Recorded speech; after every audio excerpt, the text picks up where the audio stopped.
स्वागत आहे तुमचं आपल्या स्टडी फोकस या यूट्यूब चॅनलवर. आपण पाहत आहोत मराठी व्याकरण शब्दाच्या जाती. याच्या पहिल्या काही भागामध्ये आपण पाहिलं नाम, सर्वनाम, विशेषण, क्रियापद, क्रियाविशेषण व शब्दयोगी अव्यय.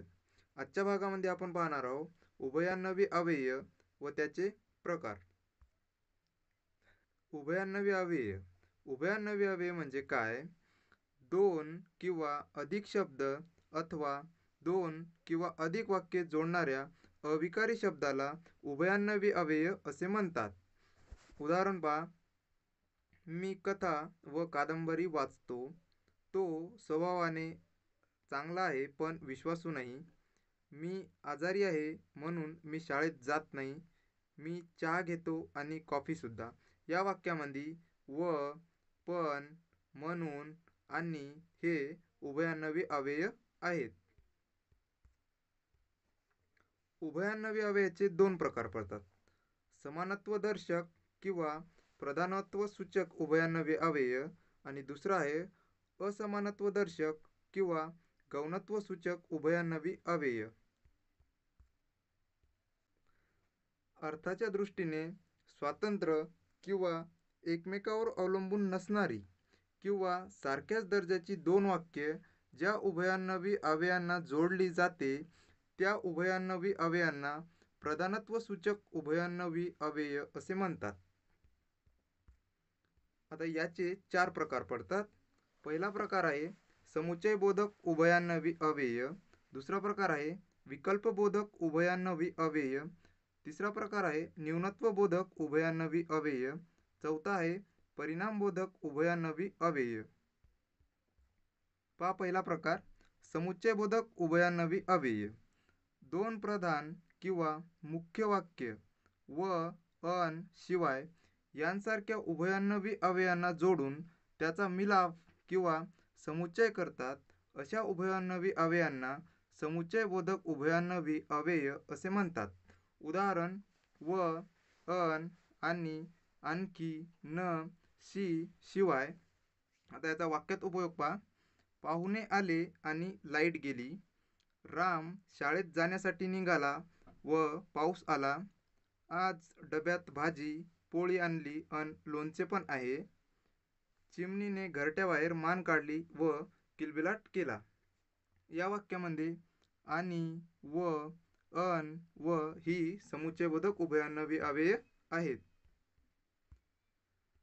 दुसरा प्रकार विकल्पबोधक उभयान्वयी अव्यय. जेव्हा वाक्यांना जोडणारी अथवा, वा, की किंवा ही उभयान्वयी अव्यय दोन किंवा अनेक गोष्टींपैकी एकाची अपेक्षा दर्शवतात, म्हणजेच हे किंवा ते किंवा त्यापैकी एक असा अर्थ सूचित करतात, अशा अव्ययांना विकल्पबोधक उभयान्वयी अव्यय असे म्हणतात. उदाहरण अथवा, वा, की किंवा अगर इत्यादी. तुला चहा हवा की कॉफी? करा किंवा मरा? सिनेमाला येतोस की घरी जातोस? या वाक्यामध्ये की किंवा की ही विकल्पबोधक उभयान्वयी अव्यय आहेत. प्रकार तिसरा न्यूनत्वबोधक उभयान्वयी अव्यय. न्यूनत्वबोधक उभयान्वयी अव्यय म्हणजे काय? जेव्हा दोन वाक्यांना जोडणारी पण, परंतु, परी, बाकी ही अव्यय पहिल्या वाक्यामध्ये काही उणीव, कमी, दोष असल्याचा आशय किंवा भाव व्यक्त करतात, अशा अवयवांना न्यूनत्वबोधक उभयान्वयी अव्यय असे म्हणतात. उदाहरण परंतु, पण, बाकी, किंतु, परी इत्यादी. मरावे परी कीर्तिरूप उरावे. लग्न छान झाले पण जेवण बरोबर नव्हते. त्याने अभ्यास केला परंतु नापास झाला. या वाक्यामध्ये परी, पण, परंतु हे न्यूनत्वबोधक उभयान्वयी अव्यय आहेत. प्रकार चौथा परिणामबोधक उभयान्वयी अव्यय म्हणजे काय? जेव्हा दोन वाक्यांना जोडणाऱ्या उभयान्वयी अव्ययांमुळे घडलेल्या एका वाक्यात घडलेल्या घटनेचा परिणाम पुढील वाक्यावर झाल्याचा बोध होत असेल तर अशी वाक्ये जोडणाऱ्या अवयवांना परिणामबोधक उभयान्वयी अव्यय असे म्हणतात. उदाहरण म्हणून, याकरिता, सबब, यास्तव, तेव्हा, तस्मात इत्यादी. राधाने मनापासून अभ्यास केला म्हणून ती पास झाली. तुम्ही त्याचा अपमान केला याकरिता तो येत नाही. या वाक्यामध्ये म्हणून, याकरिता हे परिणामबोधक उभयान्वयी अव्यय आहेत. पुढचा प्रकार आहे आपला समानत्वदर्शक किंवा गौणत्वसूचक उभयान्वयी अव्यय. आता याची व्याख्या पहा. उभयान्वयी अव्ययांनी जोडलेल्या दोन वाक्यांपैकी एक मुख्य वाक्य व गौण वाक्य असते. म्हणजेच अर्थाच्या दृष्टीने पहिले दुसऱ्या वाक्यावर अवलंबून असते. अशा उभयान्वयी अव्ययांना गौणत्वदर्शक उभयान्वयी अव्यय असे म्हणतात. याचे पुढील 4 प्रकार पडतात. पहिला प्रकार आहे स्वरूपबोधक उभयान्वयी अव्यय. दुसरा प्रकार आहे उद्देशबोधक उभयान्वयी अव्यय. तिसरा प्रकार आहे करणबोधक उभयान्वयी अव्यय. चौथा प्रकार आहे संकेतबोधक उभयान्वयी अव्यय. पहा पहिला प्रकार, स्वरूपबोधक उभयान्वयी अव्यय म्हणजे काय? उभयान्वयी अव्ययांना जोडलेल्या दोन वाक्यातील प्रधान वाक्याचा खुलासा गौण वाक्य करतो त्या अवयवास स्वरूपबोधक उभयान्वयी अव्यय असे म्हणतात. उदाहरण म्हणून, म्हणजे, की, जे इत्यादी. 1 किलोमीटर म्हणजे 1000 मीटर. तो म्हणाला की मी हरलो. मी मान्य करतो की माझ्याकडून चुकी झाली. या वाक्यामध्ये म्हणजे, की हे स्वरूपबोधक उभयान्वयी अव्यय आहेत. प्रकार दुसरा, उद्देशबोधक उभयान्वयी अव्यय म्हणजे काय?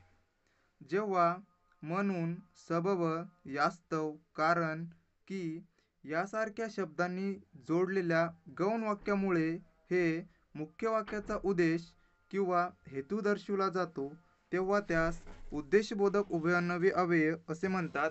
उदाहरण म्हणून, सबब, यास्तव, कारण, की इत्यादी. चांगले उपचार मिळावेत यास्तव तो मुंबईला गेला. चांगले गुण मिळावेत म्हणून ती खूप अभ्यास करते. विजेतेपद मिळावे यास्तव त्यांनी खूप प्रयत्न केले. या वाक्यामध्ये यास्तव, म्हणून हे उद्देशबोधक उभयान्वयी अव्यय आहेत. तिसरा प्रकार आहे आपला करणबोधक उभयान्वयी अव्यय. जेव्हा कारण व का, की या अवयवांमुळे प्रधान वाक्यातील क्रिया घडण्याचे कारण गौणत्व वाक्यामधून व्यक्त होते अशा अवयवांना कारणबोधक उभयान्वयी अव्यय असे म्हणतात. उदाहरण कारण, का, की इत्यादी. त्याला यश मिळाले कारण त्याने खूप मेहनत घेतली. मला गृहशास्त्राची माहिती नाही कारण की माझ्या अभ्यासक्रमात तो विषय नव्हता. या वाक्यामध्ये कारण आणि कारण की हे करणबोधक उभयान्वयी अव्यय आहेत. चौथा प्रकार, संकेतबोधक उभयान्वयी अव्यय म्हणजे काय? जेव्हा मुख्य गौण वाक्य जर, तर किंवा जरीतरी या उभयान्वयी अव्ययांमुळे जोडली जाऊन त्यातून संकेत व्यक्त होत असेल त्या अवयवांना संकेतबोधक उभयान्वयी अव्यय असे म्हणतात. उदाहरण जर, तर, जरीतरी, म्हणजे, की, तर इत्यादी. जर दळण आणलं तर स्वयंपाक होईल. नोकरी मिळवली म्हणजे गाडी घेऊन देईल. तू घरी आला की आपण सिनेमाला जाऊ. या वाक्यामध्ये जर, तर, म्हणजे आणि की हे संकेतबोधक उभयान्वयी अव्यय आहेत.